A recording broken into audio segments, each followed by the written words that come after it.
Le maintien dans l'emploi, c'est l'affaire d'une multitude d'acteurs. Qui sont-ils et comment travaillent-ils ensemble? Ce sont les questions auxquelles a permis de répondre cette deuxième table ronde. Quand je vois l'image derrière moi, là, des différentes forces en présence, je me dis que c'est un petit peu compliqué, non? Ça peut paraître effectivement un vrai bazar, d'aucuns diraient un vrai souk. Ça fait beaucoup de monde. Et il y a une idée simple qui existe, qui est peut-être simpliste, qui est de dire que quand c'est complexe, c'est que ce n'est pas efficace. Oui. C'était très simple il y a 25 ans. Ça se passait en dehors de l'entreprise. On parlait de reclassement, de rééducation dans des centres à l'extérieur de l'entreprise. Et ensuite, on parlait de réinsertion avec des parcours aléatoires pour retrouver sa place dans une entreprise qui n'était généralement pas celle que l'on avait quittée. Depuis, se sont développés dans les différents domaines, dans le domaine de l'entreprise, une volonté pour les entreprises de développer leurs responsabilités sociales, des ressources humaines de qualité, qui ont fait qu'effectivement les entreprises se sont dit, eh bien, plutôt que de laisser partir des éléments de valeur de l'entreprise, gardons-les. Et ça fait que graduellement, comme dans une pièce de théâtre, on voit entrer de nouveaux acteurs qui deviennent des acteurs du maintien dans l'emploi l'un après l'autre. Et petit à petit, tout ce petit monde se trouve mobilisé autour de la question de l'emploi du maintien de l'emploi des personnes handicapées. C'est un paysage complexe qui traduit le fait que cette préoccupation aujourd'hui est partagée, partagée par de nombreux acteurs de droit commun, et c'est un progrès. Au cœur de la dynamique du maintien dans l'emploi, on trouve un couple incontournable, le duo salarié-employeur.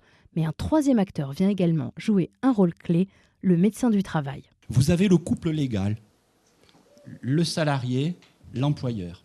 Et en plus, ceux-là, ils sont réunis par un contrat de mariage qui s'appelle le contrat de travail. Et évidemment, dans un pays qui est le nôtre, qui est le pays du vaudeville, un couple à 2, c'est pas très bon. Un couple à 3, c'est mieux. Vous voyez, Et il y a bien sûr le médecin du travail. Pourquoi ? Parce que effectivement, le médecin du travail, par son avis d'aptitude, va valider ou ne pas valider, d'une certaine manière, le contrat de travail. Un médecin du travail qui se trouve parfois dans une position délicate. Sa mission, jongler entre secret professionnel et nécessité de communiquer des informations suffisantes à l'employeur. La grande difficulté, c'est qu'il faut que nous apprenions, pour le maintien dans l'emploi, à communiquer non pas sur des éléments de diagnostic médical, mais sur des éléments de restriction fonctionnelle.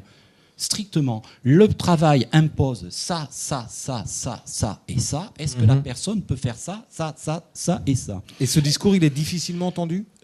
Pourquoi ? Parce qu'on commet une erreur. Alors, je vais commencer par les médecins du travail. Les médecins du travail, comme eux, ils sont convaincus que maintenant, il y a d'abord eux et après, il y a Dieu. Vous voyez, eux, ils savent tout. Et en particulier, souvent, ils se mettent à être DRH à la place des DRH. Des fois, on dit à des personnes ne pourrait plus faire tel poste de travail, mais pourrait travailler dans un bureau.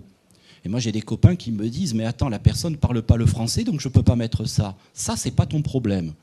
La personne, médicalement, pourrait tenir le poste si elle savait parler bien notre langue. C'est au DRH de voir s'il veut mettre en route toutes les dimensions d'accompagnement. Pour que les synergies fonctionnent, deux maîtres mots, la communication et la coopération. Je suis tout à fait d'accord avec le fait que la communication, c'est mon métier depuis quelque temps, est absolument cruciale et cardinale dans les progrès que l'on peut faire. Mais il faut que ça débouche sur de la coopération. Et pour coopérer efficacement, effectivement, il faut que chacun ait son domaine de compétences clairement établi, que chacun des acteurs connaisse et respecte les frontières des compétences des autres, mais que chacun ait la conscience que le maintien dans l'emploi, globalement, ce n'est pas l'affaire d'un seul, c'est l'affaire de la communauté des acteurs qui sont solidairement engagés dans ces affaires. Et ces synergies réussies, on en a eu quelques exemples lors du débat, avec notamment la ville d'Aix-en-Provence, 135 000 habitants, 2200 salariés et une vraie démarche de tous les acteurs qui travaillent ensemble pour accompagner le maintien dans l'emploi et la reconversion professionnelle. Nous avons 78 écoles, à peu près 250 agents d'entretien. Nous avons les agents du nettoiement de la voirie publique, donc vous pouvez imaginer qu'on ne fait pas... on fait sa carrière, si vous voulez, sur ces métiers-là, mais vous avez forcément des usures professionnelles sur ces métiers-là. Donc ça arrivait, on va dire, c'était des situations individuelles qu'on gérait un petit peu au coup par coup, etc. Et le volume arrivant avec une pyramide des âges, on va dire un peu vieillissante, on s'est fixé plusieurs objectifs. On a fonctionné en fait sur un portage très fort, si vous voulez, du reclassement administratif. Donc ce parcours, il dure en moyenne de 3 à 6 mois. Oui. Nous plaçons les agents, si vous voulez, sur des postes vacants de préférence, parce que des fois la greffe, elle prend tout de suite en fait. Et les agents restent. Et les agents restent, tout simplement, oui. Et donc, nous envisageons en fait complètement une seconde carrière, si vous voulez, pour ces personnels. Pour la ville d'Aix, le bilan est donc positif. Jusqu'à présent, pour vous donner un volume, on a eu 69 reclassements pour inaptitude physique, ce qui fait qu'aujourd'hui, notre fameux taux, on est à 6,80%, hein, je le souligne, mais c'est un taux qui est fragile, qu'on met sous surveillance.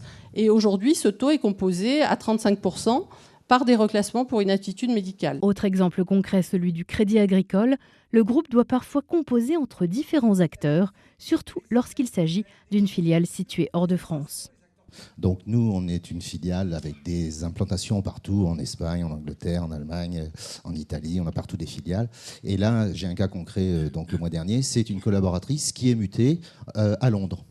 Et donc aujourd'hui, elle a un poste adapté sur Paris, un bureau, un fauteuil, une souris ergonomique, un repose-pied. Et on s'est posé la question en disant, mais qu'est-ce qui va lui arriver une fois qu'elle va être à Londres, quoi. Nous, on est vraiment sur le périmètre franco-français. On a les fonds qu'on doit à la GFIP, mais pour utiliser pour nos collaborateurs. Et donc, on s'est dit, voilà, qu'est-ce qui se passe ? Et quand on regarde un petit peu sur Internet, intranet, on trouve tout. Et puis, comme le disait Dominique, voilà, l'Europe est diverse et variée dans chacune de ses préconisations. Il y a des obligations, certains pays, d'autres pas. Donc, pour le moment, la meilleure des solutions, c'est qu'on ne veut pas laisser tomber notre collaboratrice. Oui. C'est qu'on a dit, alors, elle va partir avec son fauteuil, son équipement informatique. On s'est assuré que ça marchait sur Londres aussi, que sa souris était bien connectable sur les postes là-bas. Et puis, on va voir après comment on se structure. On n'a pas de correspondant dans notre filiale de Londres. D'accord. Dominique, une réponse complémentaire à apporter à Yannick à cette problématique très, très précise, très concrète ? Les pays européens, tous, ont adopté des lois de non-discrimination dans le domaine de l'emploi qui incluent la nécessité pour les employeurs, l'obligation pour les employeurs de faire des aménagements dits raisonnables. Je pense que l'aménagement en question est raisonnable, donc ça sera pareil. La différence est peut-être que vous ne pourrez pas disposer du fonds de la GFIP pour faire ça. Ça n'existe pas au Royaume-Uni, mais par contre, les aménagements raisonnables sont obligatoires aussi. Un partage des expertises de chacun pour une table ronde placée sous le signe de l'échange.